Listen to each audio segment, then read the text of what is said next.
Aí vem lá e escreve aquele texto pronto, padrão, na sua publicação, dizendo que o taping reduz o edema, reduz a equimose, porque modifica o espaço, porque mexe com o filamento de ancoragem. Daí tu fica lendo aquilo ali primeiro, né? Fica tentando entender por que ela tá dando aquela explicação, se o objetivo dela é atingir a cliente final. O cliente final nem sabe o que é filamento de ancoragem, né? Nem sabe o que é isso.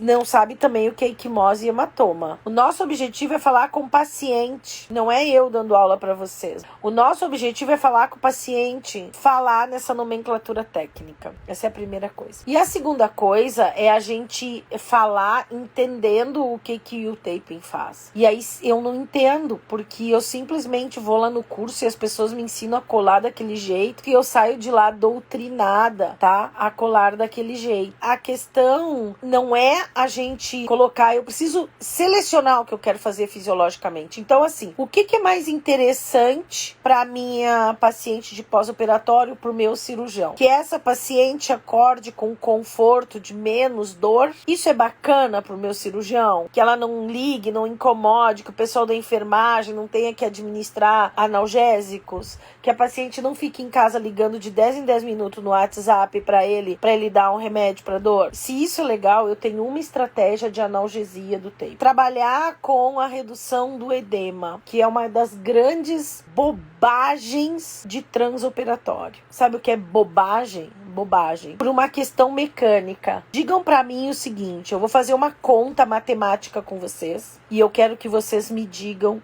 uma coisa. Eu tenho uma força para cima de número 3 e eu tenho uma força para baixo de número 16. Quanto é 3 positivo, 3 negativo para 16 positivo? Alguém sabe me dizer quanto é 16 menos 3? E esse 13 aí, ele é um 13 para baixo ou para cima? Para baixo. Então, quando eu digo que o taping faz drenagem linfática ali, isso não é uma verdade absoluta. Porque a contenção que faz a minha malha compressiva cirúrgica é de 13 milímetros de mercúrio positivo. E a descompressão da minha malha, do meu taping, é de 3 milímetros de mercúrio negativo. Ou seja, eu elevei a pele 3, mas eu empurrei para baixo a pele 16. Então eu tenho uma força empurrando para baixo de 13.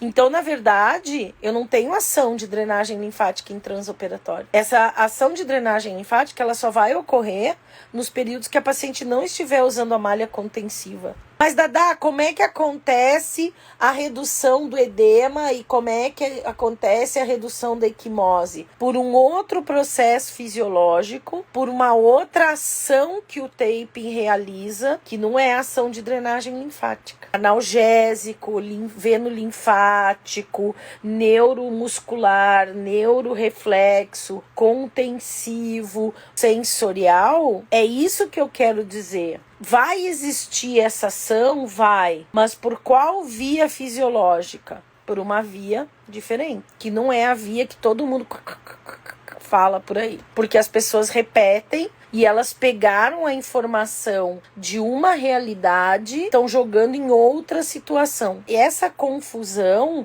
é que tem dado nó na cabeça de todo mundo. E aí por isso que a gente fala o tempo todo, que é o conceito Dellet. O conceito Dellet é fazer um triângulo e mostrar para vocês que na ponta do triângulo tem a fisiologia, na outra ponta do triângulo a ação mecânica do taping, e na outra ponta do triângulo tem a patologia que vocês vão tratar. Por quê? Porque o paciente que eu vou tratar de celulite, de pós-operatório, de rugas, é completamente diferente. As fisiologias são diferentes, os efeitos mecânicos são diferentes. E a ação que eu quero naquela patologia é diferente. Não é o cortar e colar como todo mundo faz.